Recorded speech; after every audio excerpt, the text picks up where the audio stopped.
Victor Alpha 3 Kilo Bravo Charlie. Is this frequency in use?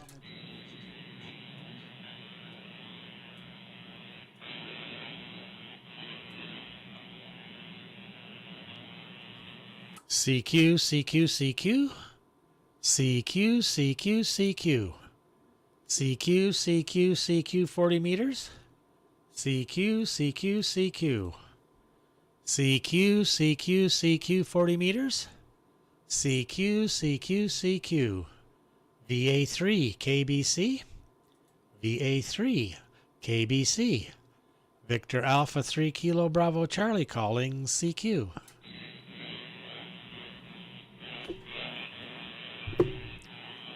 CQ, CQ, CQ. CQ, CQ, CQ. CQ, CQ, CQ 40 meters. CQ, CQ, CQ. VA3, KBC. VA3, KBC. Victor Alpha 3 Kilo Bravo Charlie calling CQ.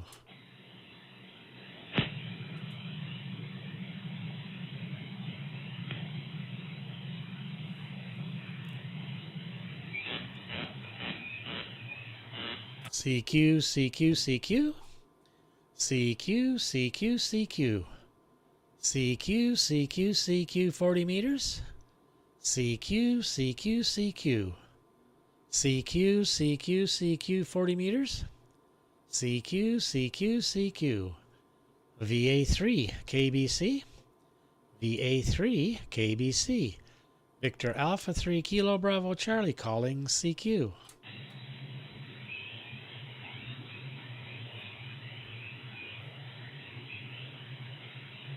Wow, not much out there. CQ, CQ, CQ. CQ, CQ, CQ. CQ, CQ, CQ 40 meters. CQ, CQ, CQ. VA3, KBC. VA3, KBC. Victor Alpha 3 Kilo Bravo Charlie calling CQ.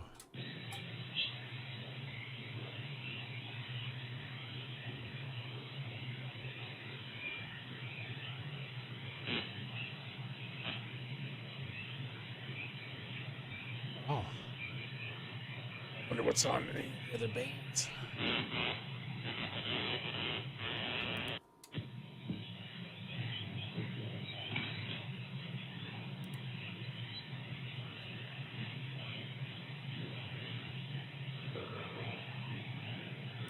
Norman, Oklahoma.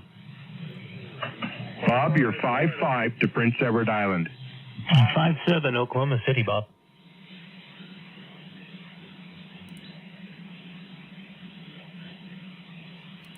Meters.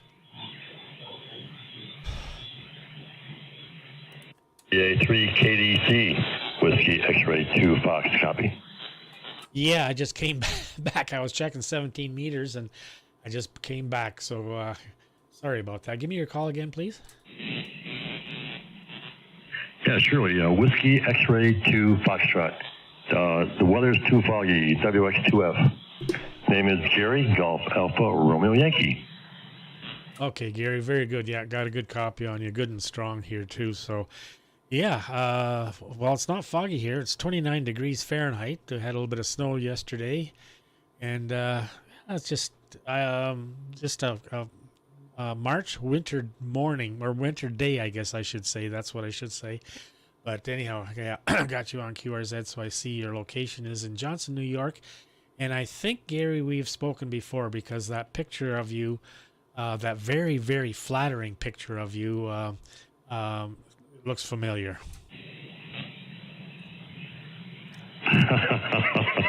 The one in the upper right-hand corner? Yeah. Yeah, that's about what I look like today, too. I love it. Oh, gosh. I love QRZ and radio. So much fun there, so much fun. Let me see. I just have to brought up your page, I think, here. Yeah, I think I did here. So, is it Philip or Phil, or how do you like to be called there, over? It's Don. I go by DJ, and the call is Victor Alpha 3 Kilo Bravo Charlie, and I am live streaming right now too, Gary. There's a link from my QRZ page there to the live stream, so you can pick that up, and then you'll see what your signal looks like on my waterfall here, what your audio sounds like, and your signal strength as well. Okay, let me, my apologies there. I got the wrong call sign put in here. I'm sometimes a little neglectful as far as my notes go. Okay, Don, I got you now. Ooh, nice big bright colored QRZ page. BEA, beautiful. I like that. Yeah, very nice.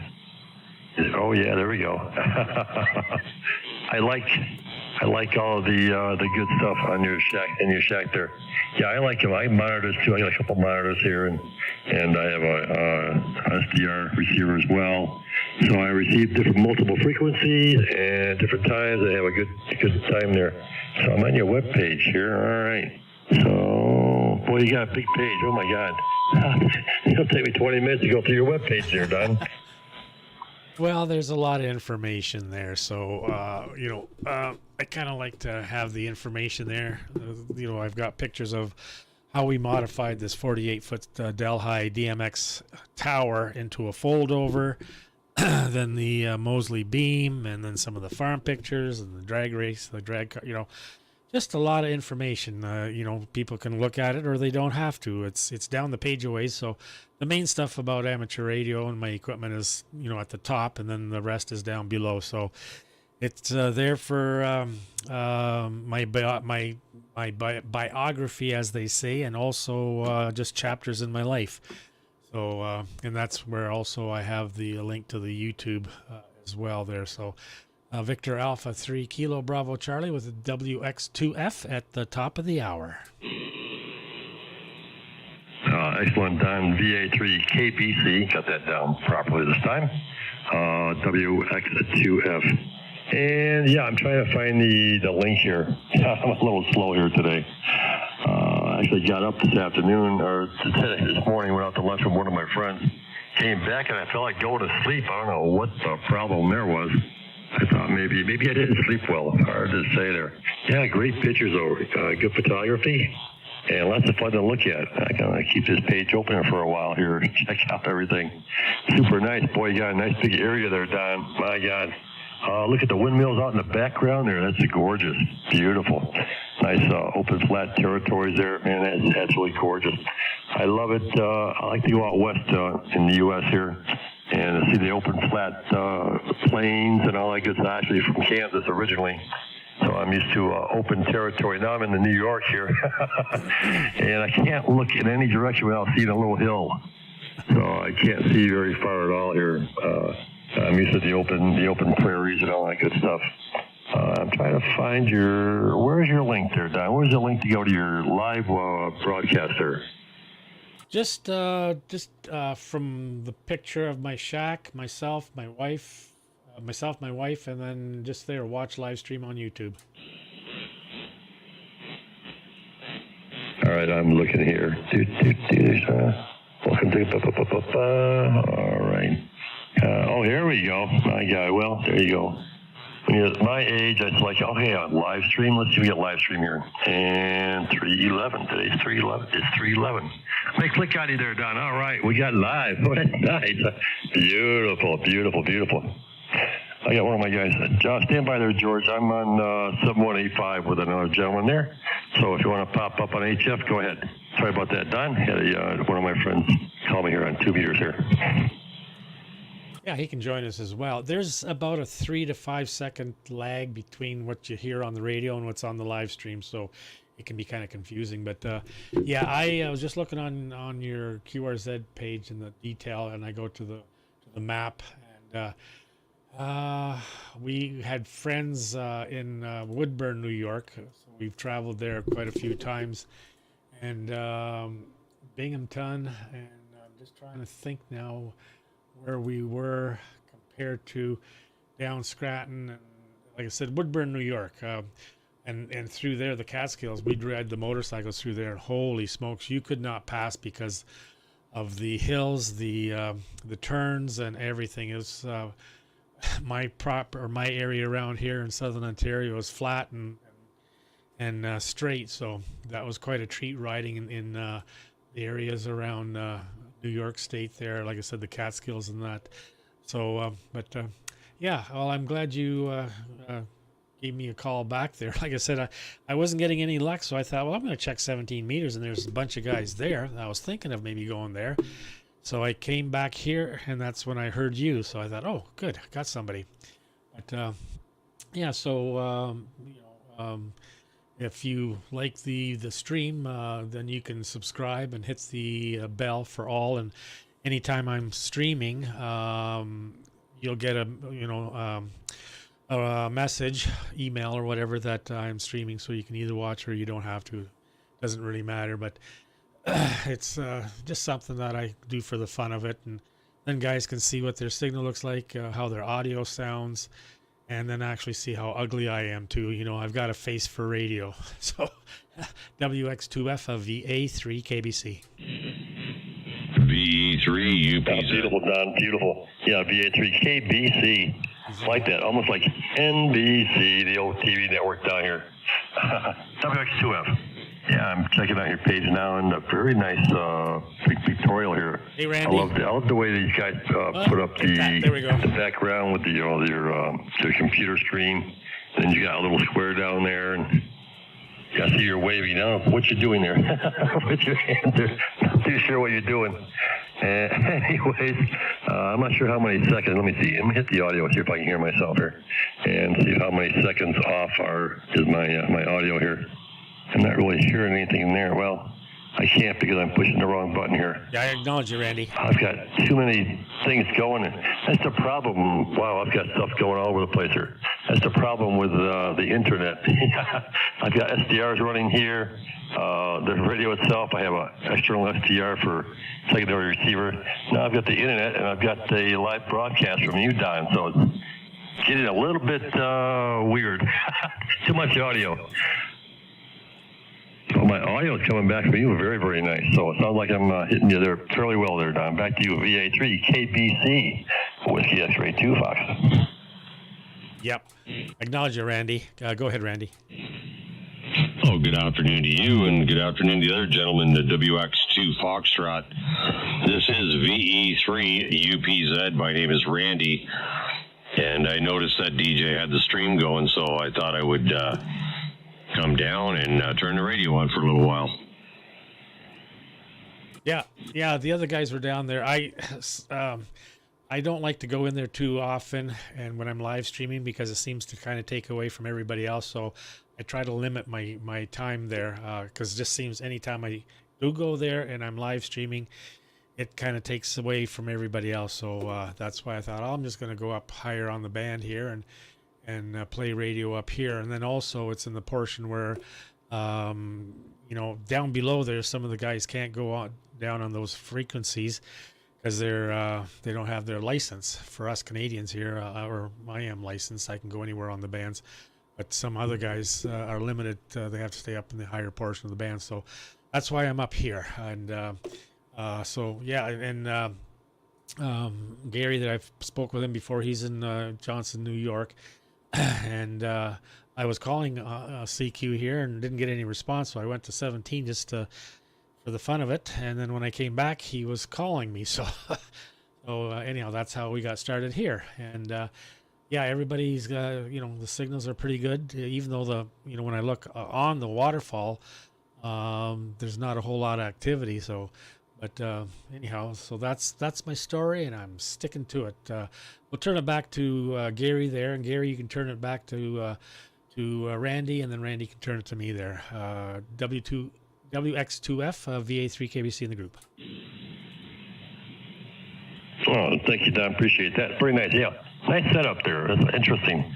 As amateur radio is becoming so popular, it seems all of a sudden the hobby has picked up tenfold here.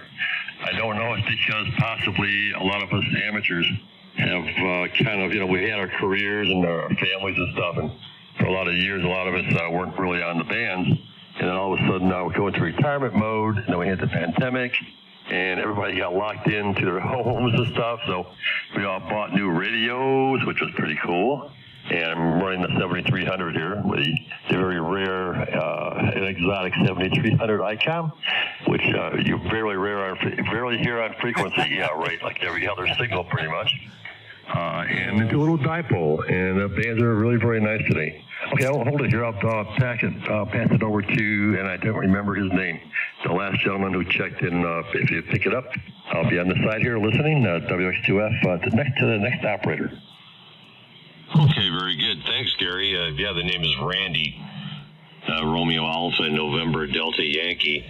And I'm located here in Kingston, or a little north of Kingston, which is right on the northeastern tip of Lake Ontario at the mouth of the St. Lawrence River. So, yeah, I noticed, I was notified actually quite quickly that DJ's stream was running. So I thought, hey, I'm going to go down there and have a look and see what's going on for a few minutes and say hello. I've actually planned on running around the band a little bit too as well, but I thought, what the hell? Just come on in there and say good day. Well, I'm glad you did, Randy. Like I said, 17, there's some pretty strong stations there. 20 didn't seem to have too much, but 17's open pretty good, and I always like 17 to play there. But anyhow, so yeah, it's a nice day here. Like I said, 29 degrees. We had that little bit of snow yesterday.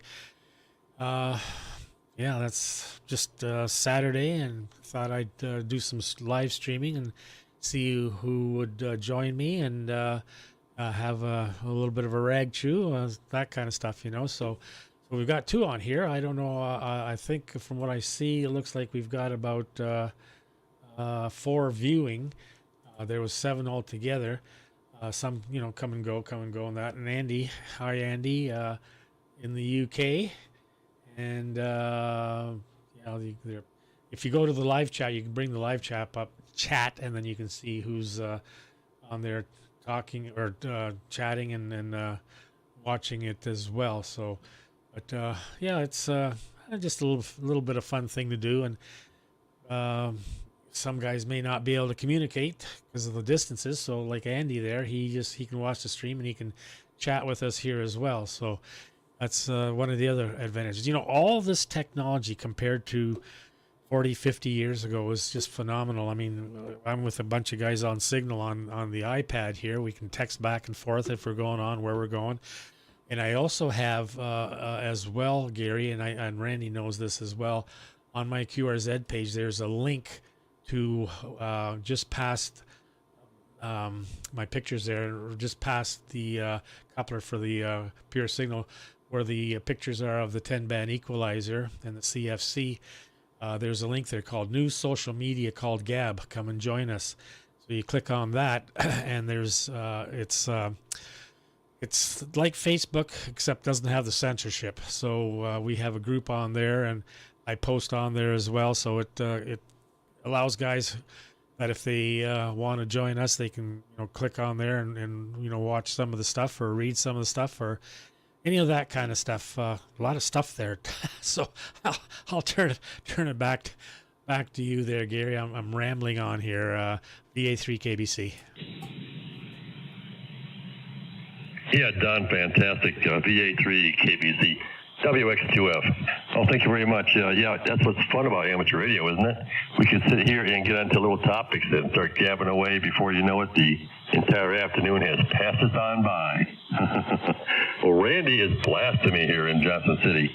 We're right along the Pennsylvania border and about 150 miles northwest of New York City, with a little dipole here and the old Acom. So it's a pretty simple setup compared to your station, Randy. Oh my, or Don, you're like, wow, super station up there, and good for you. I'm glad some of us have lots of property and able to put up big towers. Here I've got a very minimal property here. I'm down in a little housing complex here, so about 200 by 70 lot size here. Just enough room for a dipole and a little vertical. Not a lot of area, but I'm lucky. A lot of guys haven't even got that much, so I have to camper there. I'm not too sure what Randy's running. I have to get Randy's call too. I didn't get that down here. So when I throw over to Randy, if he'll give me his call here and a little bit about his station, or I'll check him on QRZ. I love QRZ. Best thing ever. Absolutely love it. Well, Don, I'm going to pass it to Randy, and I haven't got your call, Randy, so over to you, Randy. WX2F, over. Okay, very good, Gary. Yeah, you're not going to find too much on QRZ. I do have a page there. However, I set it up. This is just me, you know. This is how I operate, the modus operandi. So the call is Victor Echo 3 Uniform Papa Zulu VE3 UPZ. And so I set up a QRZ page, I don't know what it would have been, 10, maybe 11 years ago. And of course, I promptly forgot what the password is. So I have not been able to get back in there and add anything. No pictures, no information about myself, my station, how long I've been licensed, any of that. It's just a blank page that says, it'll say my name, it'll say where I am approximately, my qualifications, but beyond that, there's nothing. So it is what it is. One of these days I'll get it into my head where I get to contact them and see if I can't get access to that page again so I can populate it at least a little bit and people have something to look at when they go there. The current operating conditions here is a Kenwood TS850 radio with a DSP 100 digital signal processor. I've got a bit of an audio chain here too as well. Nothing too spectacular. A nice condenser mic on a boom and some audio processing gear going into the front of the rig. I'm utilizing an Ameritron AL811H. That should be doing about just almost 400 watts, maybe 350 watts, depending on how forcefully I speak into the microphone. The antenna is a double extended ZEP for 80 meters, which happens to work quite nicely here. So it's about 195 feet overall length, more or less sized to fit the property. It's fed with ladder line here from the shack. I have a 1-to-1 current balun running from the back of the HF auto tuner. There's about a 2-foot stub of LMR 400, and then from the balun, a 5 kilowatt DX Engineering balun. It runs all the way out through the house and up the tower outside with a ladder line to an apex of about 35 feet, maybe a little more, somewhere between 35 and 40. I've never actually measured it. But that's the story there, Gary. Like I said, if you're looking on QRZ, unfortunately, there's not going to be much for you to see, and until I get it in my mind is to contact these people and see if I can't get access to my page again. Back over to you, and you can give it over to DJ. A WX2 Foxtrot from VE3 UPZ. Oh, thank you, Randy. Beautiful transmission that time, just gorgeous. Your audio is just booming and very wide and very intelligible, beautiful signal. It's not like both you gentlemen have great stations there and great antennas set up there. 40 meters is the lowest I can go on frequency. I had an 80 meter fan dipole up last year, but the trees out around my area are kind of weird, so there was kind of causing some problems with the fan dipole. So since I'm usually not on late at night, I went ahead and removed the 80 meter wire off the dipole and left the 40 up there. So during the afternoons, I'm usually on 40. Don, great picture here. This is so cool. I've never been on live streaming before, and you got an excellent setup. So you're having lots of fun, aren't you? I can tell you are. This is beautiful. It almost makes you want to go live streaming. That was on ham radio. Wow, this is totally awesome. Oh, well, I won't hold here very long here. I'm going to jump out here in a second here, but good to hear Randy and you, Don, for the first time. I love your streaming. Absolutely beautiful. I actually took some pictures on my phone to put back on my QRZ page of your live streaming here, if you don't mind. A picture of my signal. However bad that probably was, I'm not too sure. I took a bunch of pictures and like, okay, maybe my signal doesn't look that bad. Don't really see much IMD on it. A little bit on the very bottom, off and on there, just a touch, but not much at all. So I guess I'm doing okay there. So, Randy, good deal on your station. Nice to meet you. Back to Don, BA3KBC, Whiskey X-Ray 2, Foxtrot 73. Okay, Gary, yeah. Well, there's a few things that I learned if I'm live streaming. I got to make sure I got some pants on and a shirt.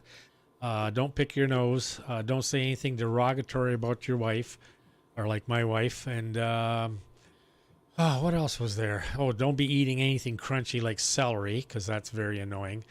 So, but yeah, the live stream, you have to have a good service. When I had ExecuLink, we were on DSL, and my download was about 10 to 12.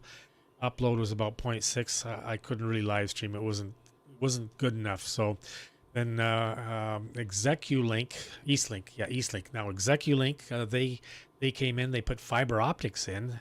So I'm 500. I'm paying for 500. I get about 400 down, and about 180 to 200 up. So that's why I can stream now.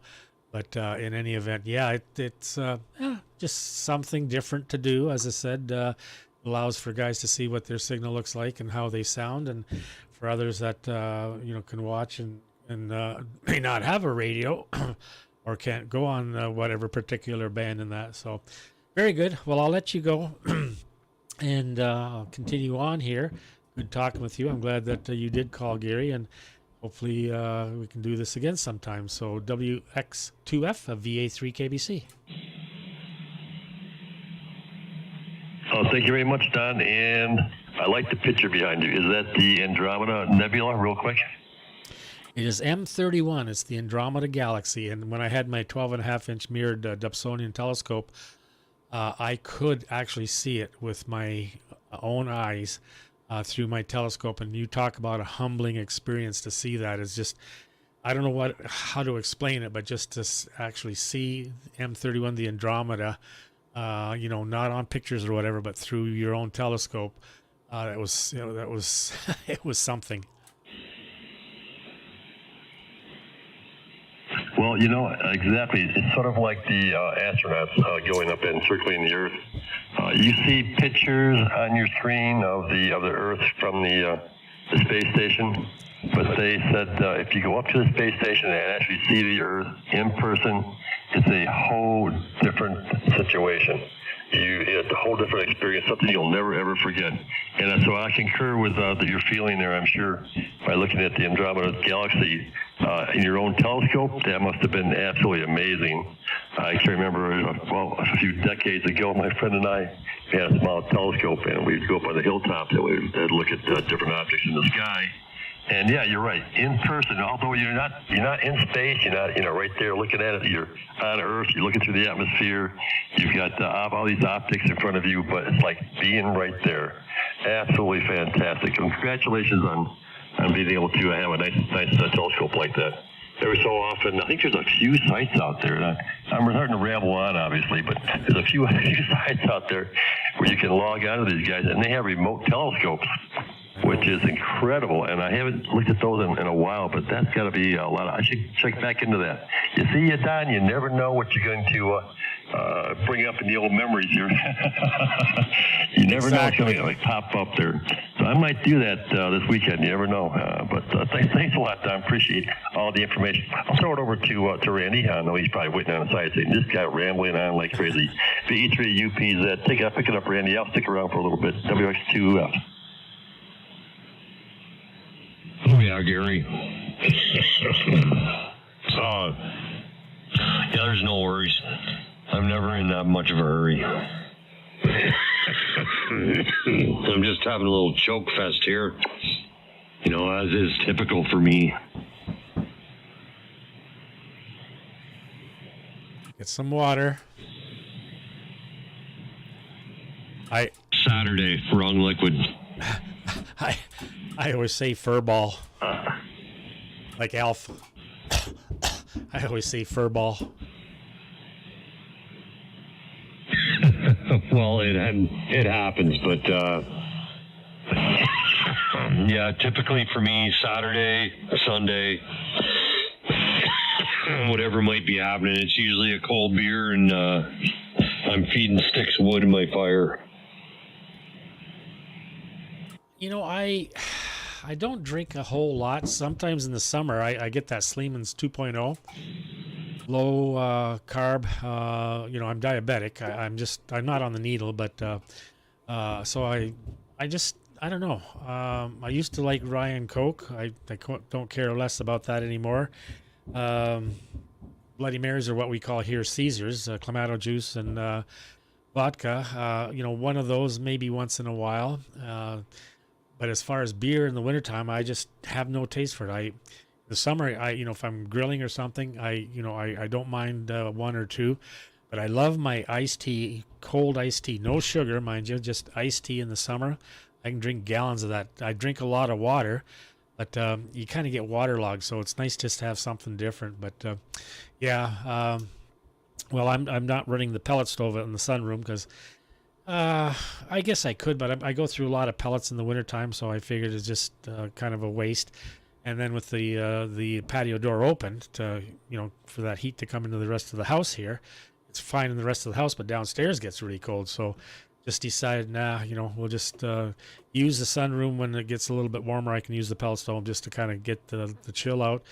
And once the sun gets a little higher, it'll warm it up. But on the farm we had an outdoor wood stove, and it heated both shops, the house, and the hot water tank. We went through a lot of wood, mind you, but it was and I didn't mind that. Born and raised on the farm, you're working 7 days a week all the time. Just what you had to do, chores and that. So now I've got my chickens. That's my chores. So I'll turn it back to you, Gary. And it's just happens to be that I'm the same as the rest of the guys. I get yapping away here, and I need to unkey, so I'll let somebody else talk. WX2F. VE3 UPZ. This is VA3 KBC. Oh, thanks, Don. VA3 KBC. Whiskey X-Ray 2 Foxtrot. Yeah, I noticed here you're running the Anan 7000 DLE Mark II. Ooh-wee. Diggity, dog diggity. I almost ordered one of those here this last year. I was right about an inch away from ordering one. I think they were still taking orders for like 6 months out, something like that, I believe. But I decided to, just my 7300, I've only had it for 2 years, and it's working all right. And I have external SDR receivers and stuff like that locked into it. So I thought, I got too much junk in front of me right now. I'll wait until this stuff gets really bad, gets ancient, get a little rust on the screen, and then I'll maybe order one of the other Anons, something like that. But yeah. So that's the software you're running in the background on your video link. That is, I gather, the Anan control software, I would guess. Right, Don? Back to you. Yeah, it's the Thetis. It's the latest Thetis 2.9.06 Protocol 2 version 2.1.18. I think there's a new version out, and he's got a new one that he's working on. You can find, let's see now, it's on YouTube. He is working, Richie, I should say, is working on some new stuff. What is his call? I have to look it up here. MW0LGE, and he's working on some new stuff. The metering that he's going to be doing is really fantastic. So that's the beauty of the Anan with Thetis, and Richie that's doing the software. And each individual radio, guys, you can customize this to what your visual wants to look at, how you want it and everything. So many different skins and settings and that.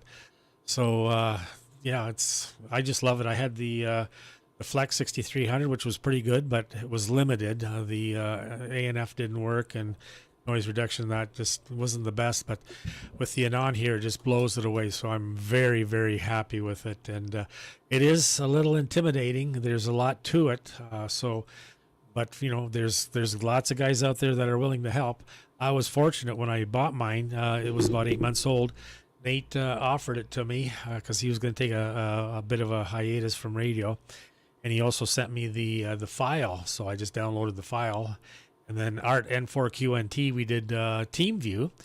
He had me talking, and he set up the EQ for me. So that was 2 years ago, and I haven't touched it since. So No outboard gear, just what's in the radio. And as I said, those pictures of the EQing, I have screenshots on QRZ. So, but you know, everybody's got their own preferences. 7300 is a popular radio, sound good right out of the box. So, and you know, I'm glad there's all these different makes and models. It's like when I worked at John Deere, they said they were glad that there was Case and International and Ford, New Holland and Massey and all that, because that's competition. Competition drives innovation. So anyhow, I'll turn it back to you, Randy, VA3 KBC. Okay, very good, DJ. Yeah. Listen, I have a question. Now, you may have some insight into this, or perhaps Gary does. Maybe there's somebody else listening that may have some insight into this. First of all, just a brief synopsis. I had a 20-meter 3-element monobander, which was a brand new antenna I purchased.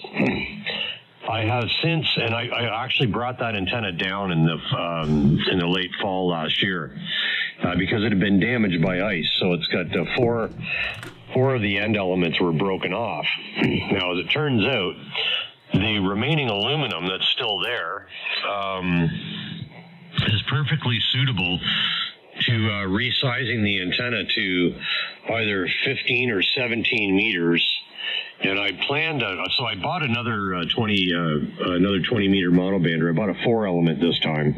So I'm going to have a 4-element 20 meter monobander on the big tower. And what I want to do, and this is where the question comes in, what I want to do is either tune this 3-element monobander. I either want to resonate it on 15 and be able to load it on 17 and 10 with the tuner, or whether or not I should resonate it on 17 and then try and load it on 15 and 10. I'm not sure which way to go with that. It's been kind of bugging me, a curiosity. I haven't asked too many people yet, but it's getting to that point where I'm going to get up on the roof and with the antenna analyzer and start putting this thing back together. We'll hang it on the side of the tower briefly to check the SWRs and such, and see what I can come up with. But I wasn't exactly sure which direction to go, whether I should have it resonant on 15 and load it 17 and 10 with the tuner, or whether I should have it resonant on 17 and try and load it on 15 and 10. So any insight there you could offer would be great. Back over to you, DJ. Okay. Well, my opinion is I would cut it for 17, and that's a very popular band. It's open quite often, a lot more than 15. What you want to do, if you wanted to do 15 and then try to operate on 17, I'm not too sure if that would work. You might be able to go the other way. I know with this particular Mosely beam, it's 40 meters, 40, 20, and 17. And I can operate it on 15, a third harmonic from 40. And I have talked to a guy in Kansas, I think it was. So I was going between the beam and my doublet, 160 meter doublet, and I was S9 with the beam, S9 plus 5 with the doublet. Then I turned the beam so the back end was towards him. Then it was the same between the doublet and the beam, other than the beam was quieter. And that's what somebody told me, that I could use the beam on 15, but the backside. So I was a little different, but I don't know. Gary might have a different opinion there, but as I said, 17 is open more often. There's no contesting on it, so that's kind of nice when the contesting is going. You've got a band that you can kind of QSO on, which I do a lot as well. So I don't know. I'm sure there's probably some group somewhere that you can find that might be able to give you an answer to that. Load it to 17, then turn it to 15 and 10. Well, that's what Andy's saying there on the chat there. So that's kind of, I guess, what I'm going with as well. Low it on 17 and then tried it on 15 and 10. So, Gary, what's your opinion on that VA3 KBC? Thanks, DJ. VA3 KBC, Whiskey X-Ray 2 Fox. Well, I concur. If you look at all the data sheets for antennas, and all the YouTubers out there and the engineers who develop a lot of antennas and stuff, they always say, cut it for the longest band. Your antenna should be longer, not shorter. So if you cut it for a high band and you're trying to load up on a lower frequency, it's not going to work too well. It works a whole lot better cut for the lower frequency, and then that way you have a longer antenna, right? And the shorter wavelengths, as the higher frequency goes up, it should perform a lot better. So I kind of concur with some of the twits here or on your on your chat page here. Absolutely, I would go that way, Randy. Absolutely, and then have fun with it. The DE3 UP, is that Whiskey X-Ray 2, Frank? Well, I was of that mind anyways, thinking, tune it for the lowest frequency of intended transmission, and it's going to be longer than it needs to be for the other bands, and maybe able to be resonated without too much trouble. So I think that's the direction I'm going to go, but I'm going to have to look in to see whether or not I actually have enough aluminum left over from where it broke, because it broke at the entrance from the large swedged piece down to the end elements, and they broke off basically right flush with the swedged portion. So, I mean, what's left is fairly consistently sized. That should not be of any issue. It's a question of what best would be the place to tune it for resonance, and then hope it'll load with a tuner after that. So, and it's not a tri-bander; it is a mono-bander. So, I'll be relying on a tuner for anything other than the point where it's adjusted for resonance. But there may be enough aluminum there to accomplish that. We'll see. We'll have a look at it. But no, that was just a curiosity, and I haven't, like I said, I hadn't asked around too many people, Gary. But I'm inclined to go along with your observation, as well as DJ at the same time. Tune it for the lowest frequency of intended transmission, and whatever happens after that, well, with a tuner, fine. But if I have enough aluminum there, that's probably what I'm going to wind up doing. It'll certainly open up those bands, because I've never operated 17 or 15. I've always operated 20, 40, 80, and 160 have been my primary bands of operation. And I wasn't actually even able to operate on 160 until I moved here from the city to my present QTH, when I was able to put up a little bit longer wire.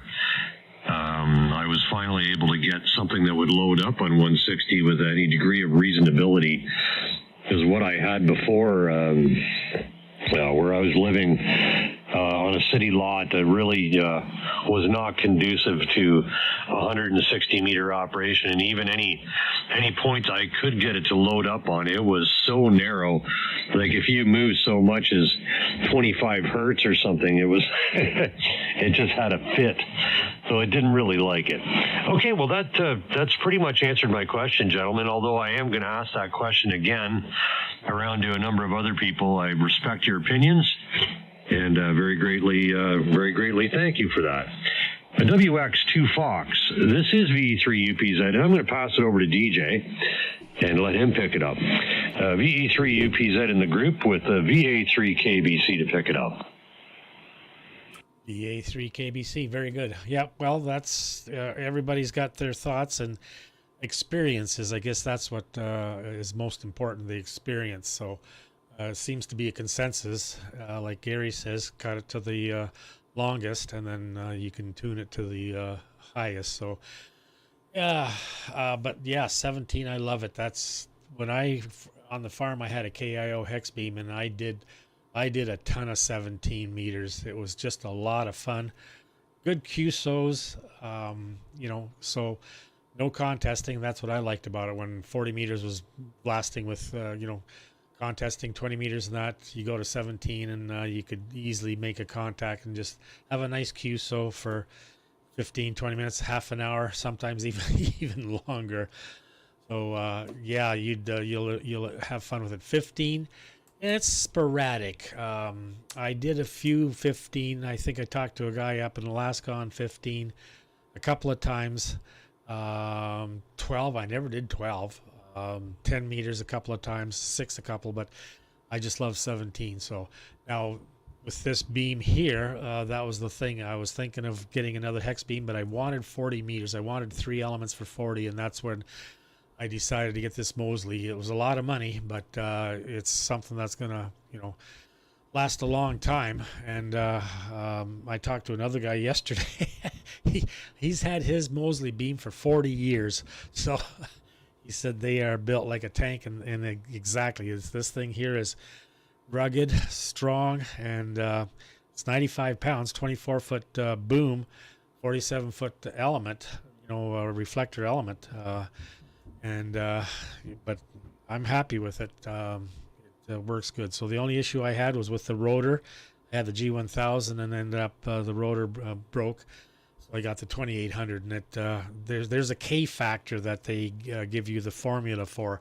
So you got to pay attention to that K factor. Both DX Engineering and Mosely never really said much about the K factor. They didn't understand it. Well, Yaesu, there's a reason why Yaesu has that K factor. So anyhow, that's what I ended up doing, and that's where the fold over was nice. I could fold it over, put a ladder. I had an extension ladder that I took in half and put one on each side, A-framed it, and then tied it off. So I went up one side, Scott went up the other side, and we put the new rotor in, and it was easy peasy compared to climbing straight up the tower, which would have been, which I wouldn't have done.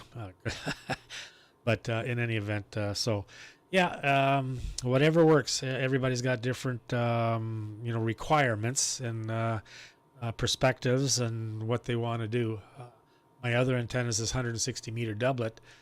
It's 242 feet long. The ladder line is 57 feet, and I've got 75 feet of LMR 400 coming into the AT2KD tuner. So, and it works on all the bands, 160 right on up to 10. So I've got the best of both worlds for that matter. Anyhow, back to you, Gary, VA3KBC in the group. I think there was a contact in there. Go ahead, contact.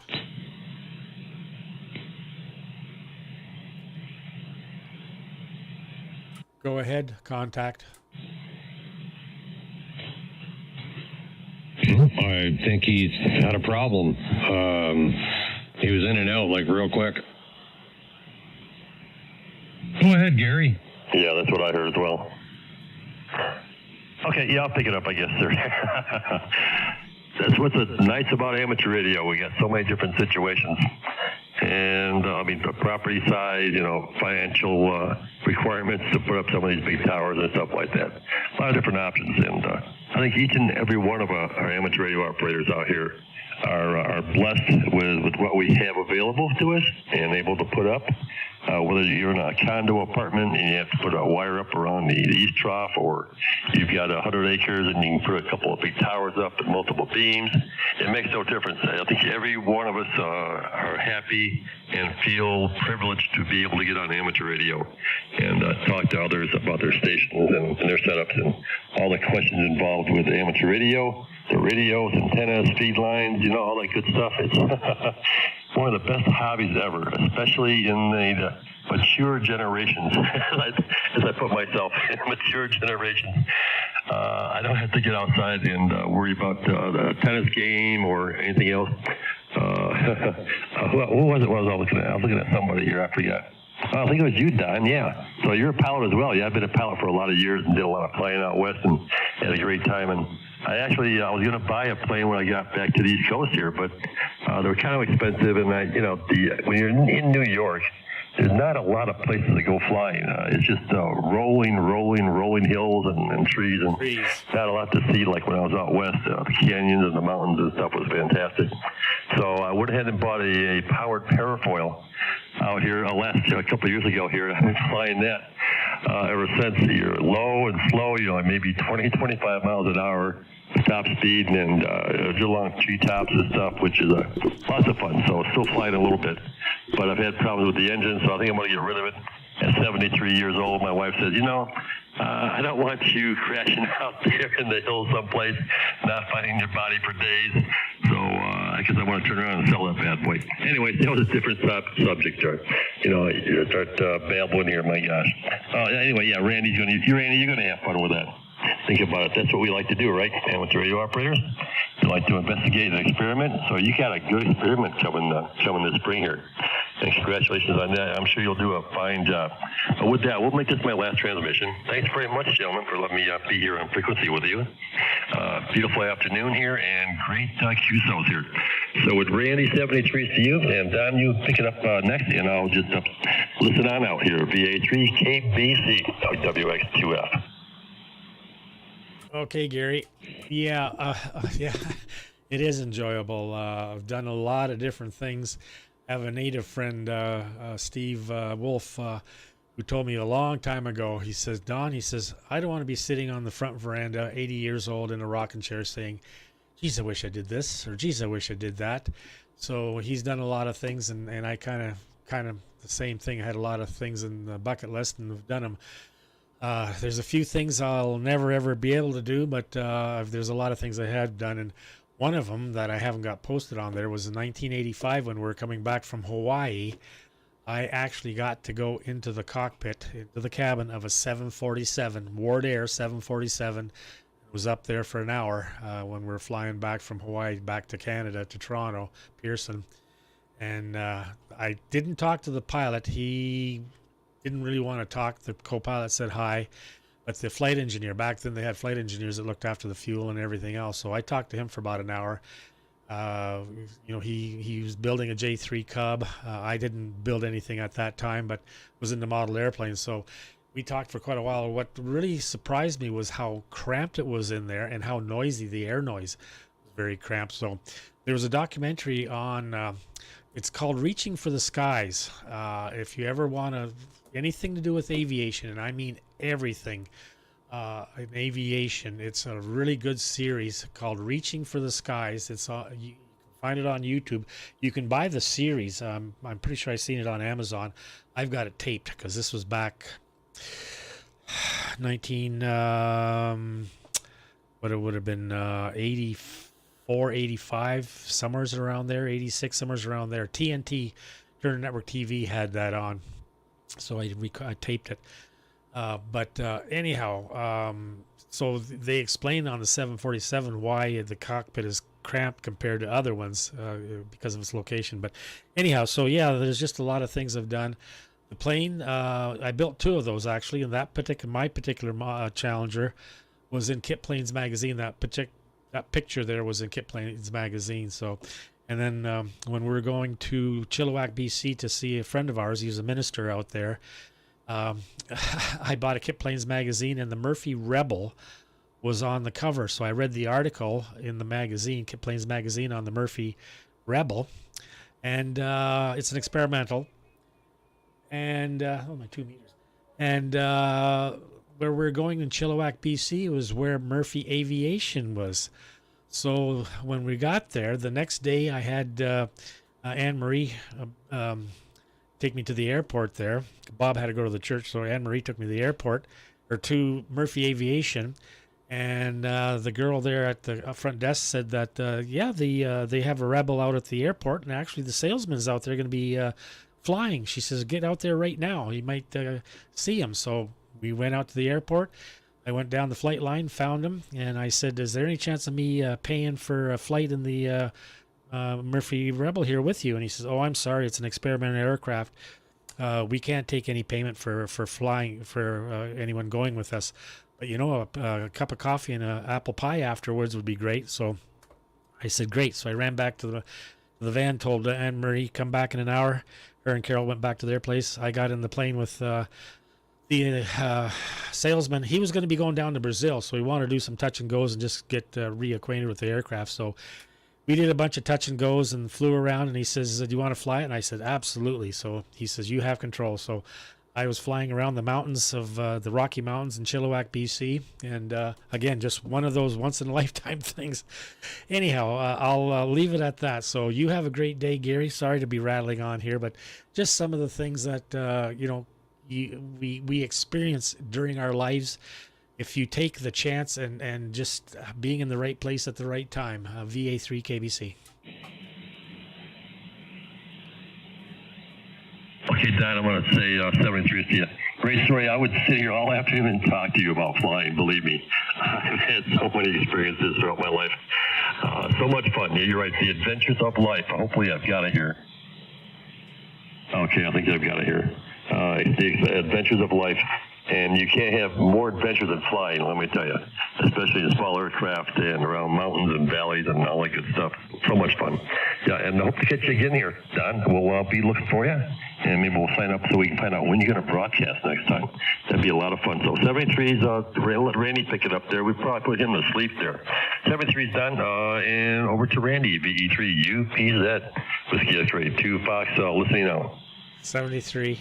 I know you're not going to put me to sleep, Gary. In regards to aviation, I don't mind listening to that. Another thing I could probably sit and listen to all day.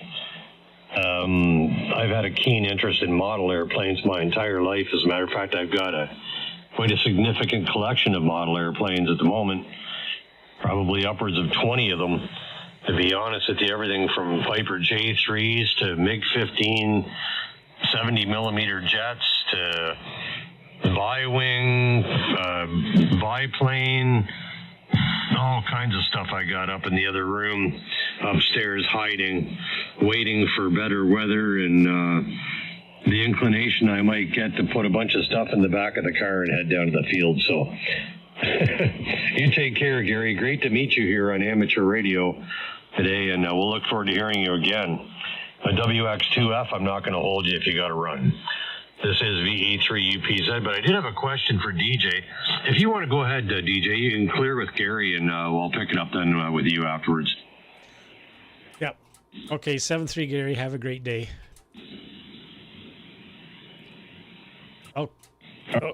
Quick, am I transmitting here?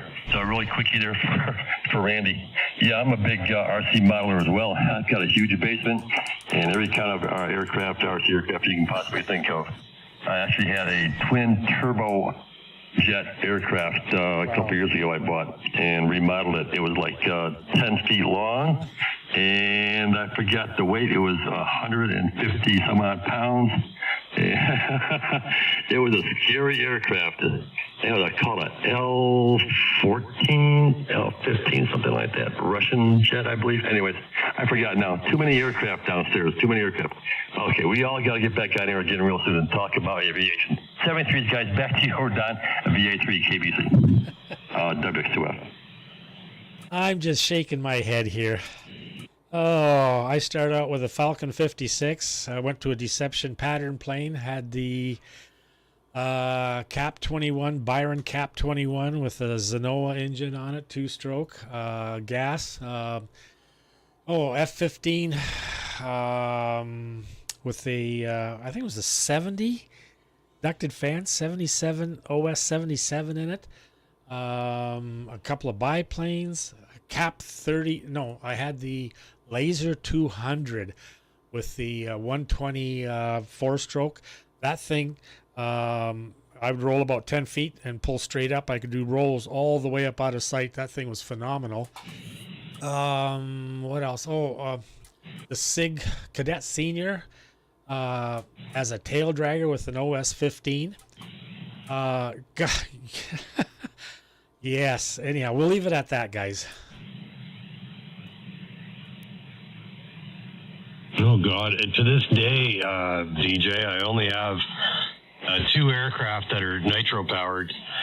I have an AM60 that's powered by a 46, Super Tiger 46 with a tune pipe. and I have a P51 Mustang, Hangar 9 P51, that's powered by 61. I think it's an OS Max 61 with a tune pipe on it. Runs a 12.6 prop. That pulls that plane along pretty quickly. But I haven't flown nitro in a long time, and so I've just been flying electric. Electric is a lot easier, right? You wheel it in the car real quick. You got a portable mobile charger, and you put a few batteries in a LiPo safe bag, or I use an ammo can actually for charging. Yeah.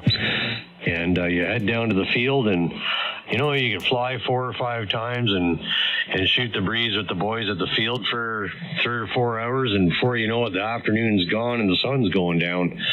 Time to get home, try and get everything unloaded, but that's the way that goes. Okay, my question, DJ, was what are the frequency? What's the band spread for 17-meter phone? From what to what?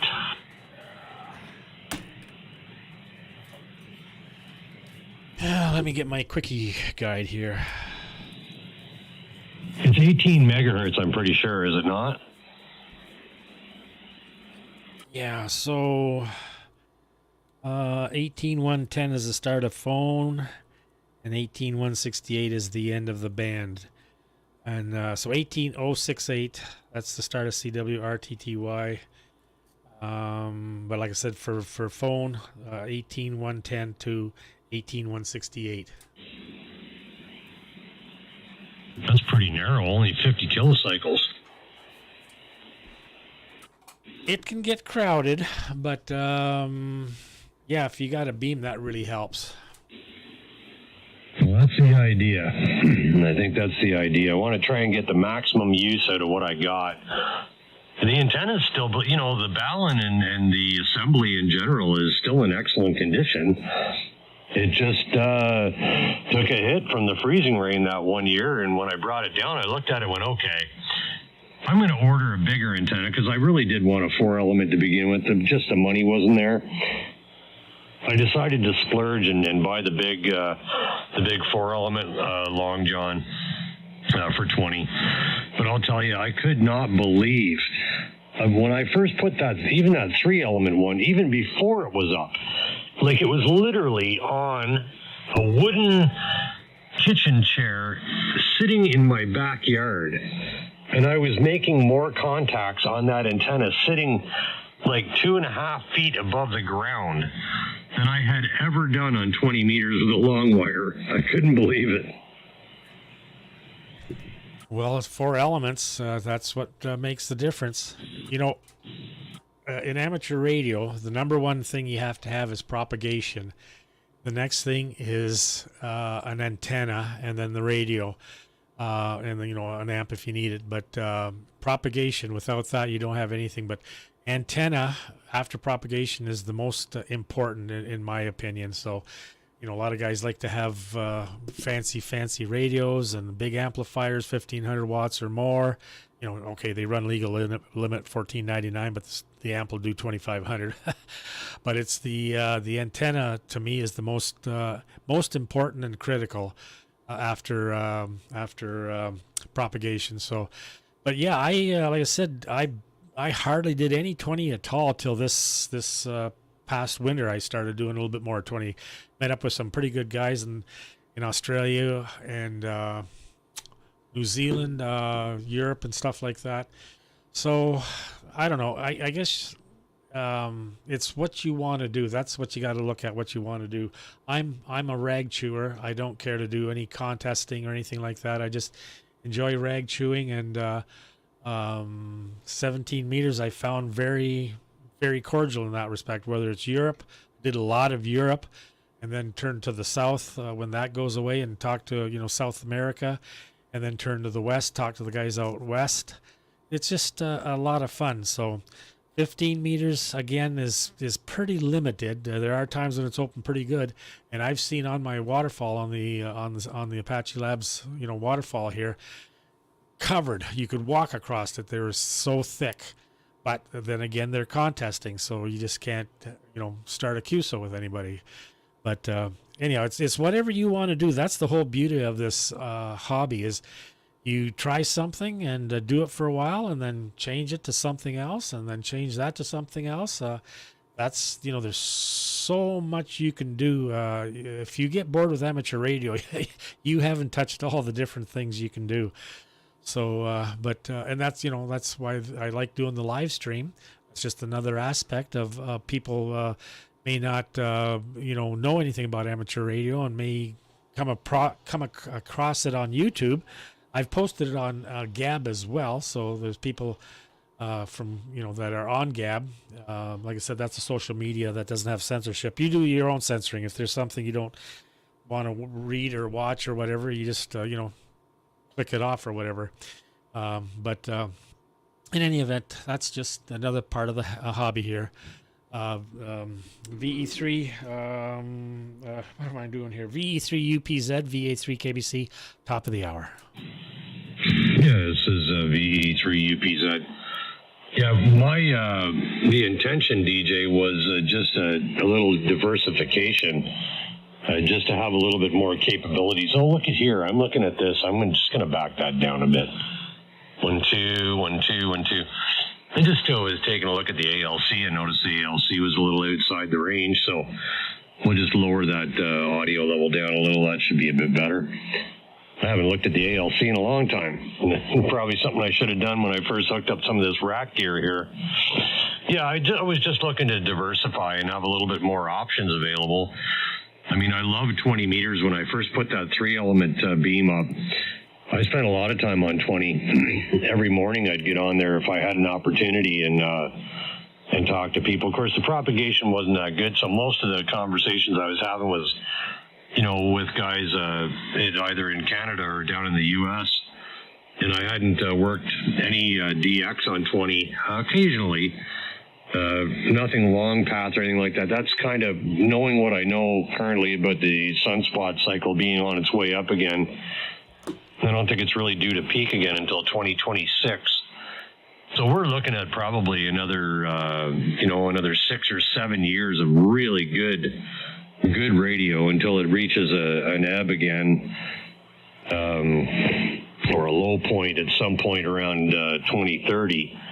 Of course, there's no guarantees. I might not even make it that far. Who knows? But that's interesting. Okay, yeah, I'm going to do a little more investigation, but I think I'm going to have enough aluminum that I can slip that in there, and we'll put the antenna analyzer on it, see if I can get it tuned for 17 and build enough engagement with the aluminum I've got. And if that works out, I'll try loading it up on 15 and 10 with the tuner and see what happens. I don't have anything. I have a 10-meter vertical, a resonant vertical for 10 meters, but I don't have a beam.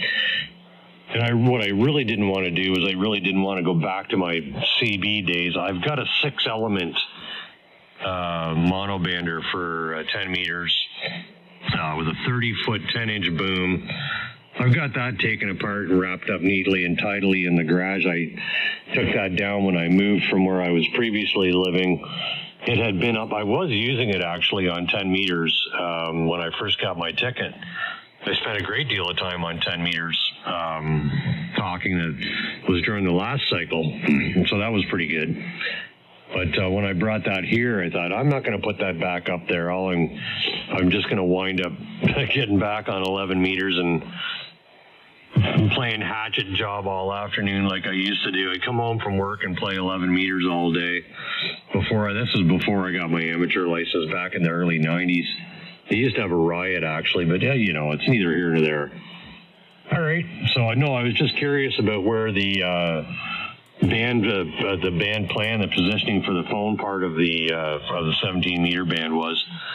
That's pretty narrow, so it should be, I'll just try and resonate the antenna about 18135 or something, or 18130, somewhere in that ballpark, and we'll see what happens with the rest of it.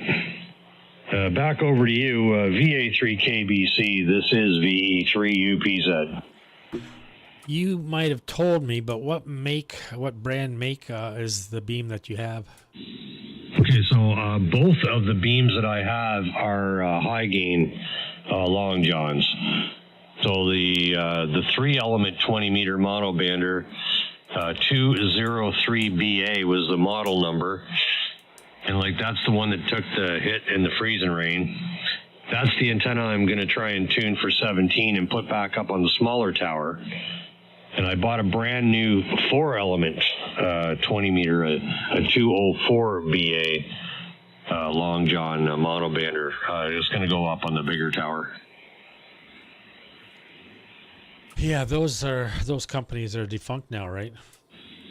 Well, I bought it through DX Engineering. I'm pretty sure MFJ bought High Gain, or DX Engineering has an interest, or somebody has got it. But I opened it up and briefly looked, and even though it's of the newer design, the bracketry and the clamping and everything that's there is of significant heft by comparison to any of the other junk that I used to get back in the day. Let's put it that way.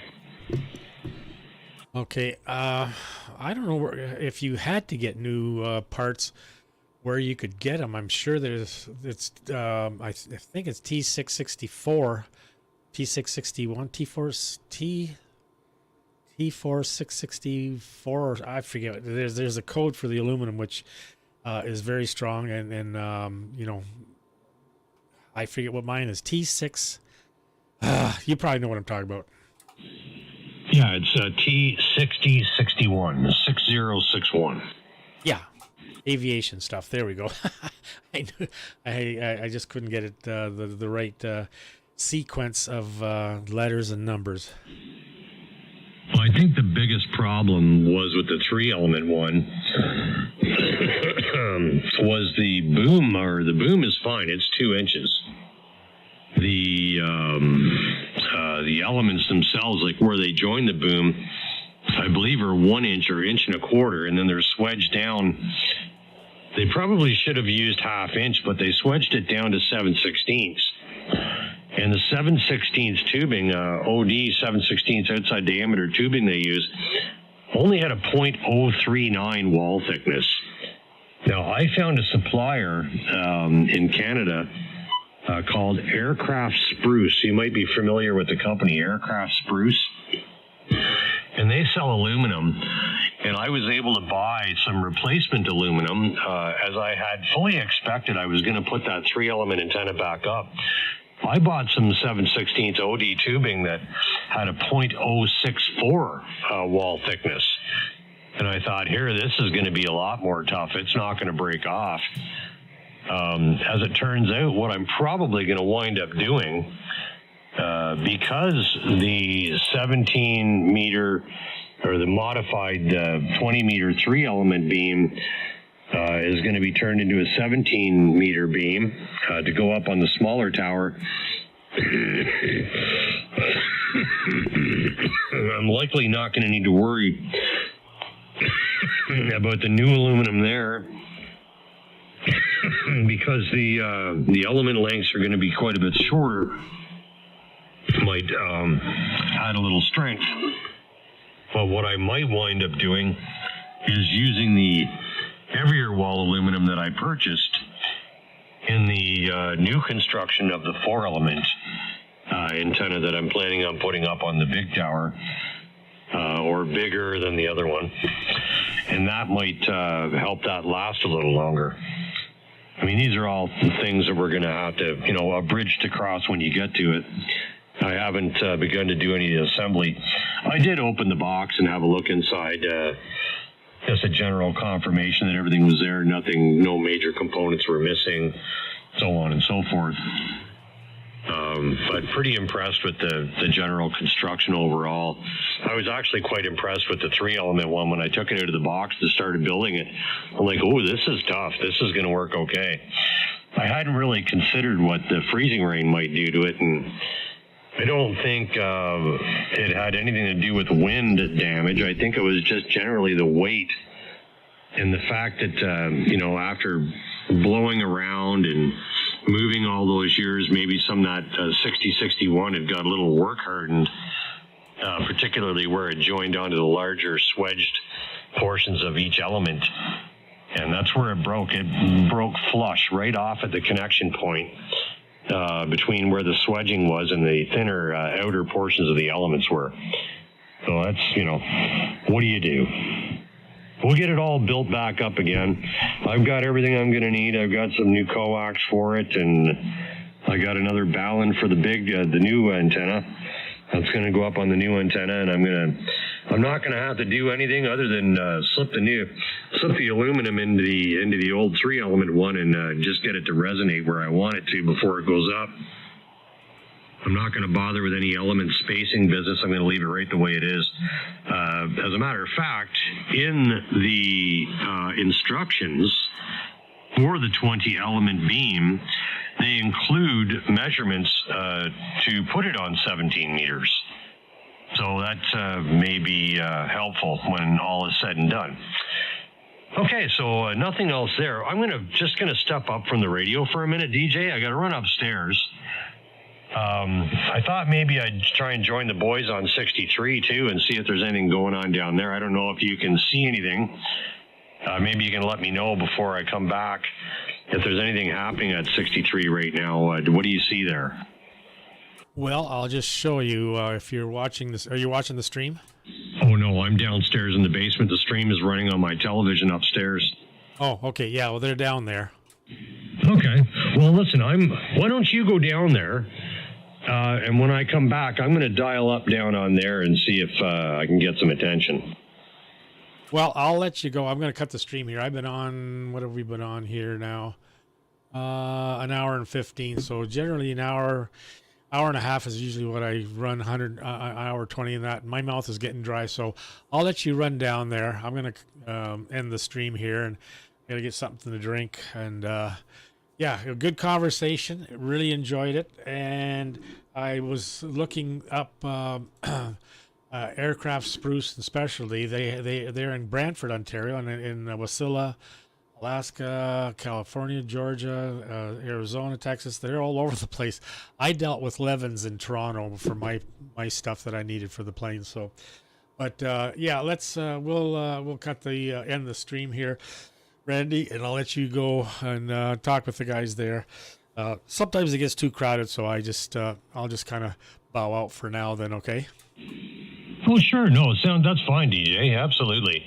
And I appreciate you being there. And thank you very much for answering the questions I had, or at least to the best of your ability, offering an opinion as to a direction I might go. And I hadn't really made it, we got right down to it and made a choice about the direction I was planning on going.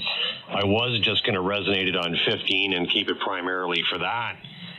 But if there's a possibility that I could get on 17 as well and still have it operate on the other two bands, at least with some degree of reasonability, maybe that's not such a bad idea.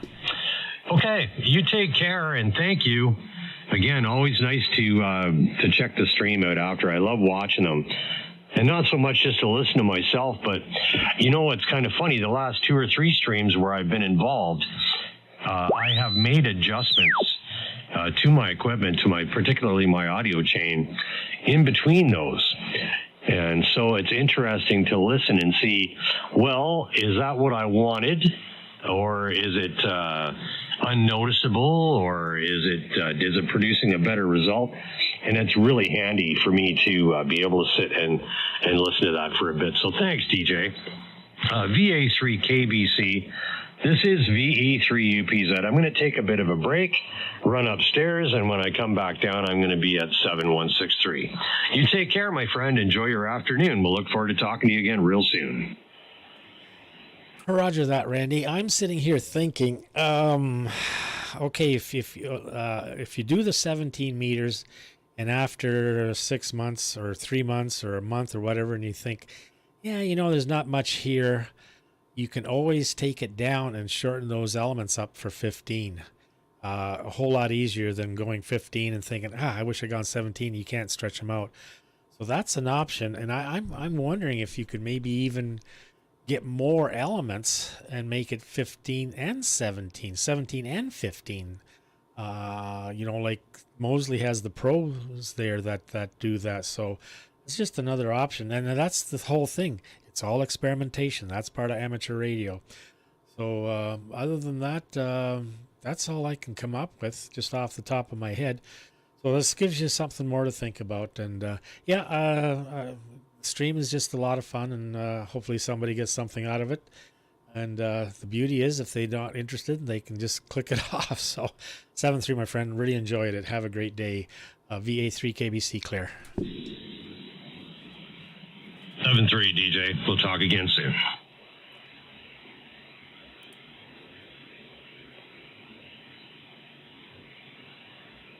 Live long and prosper. End the stream.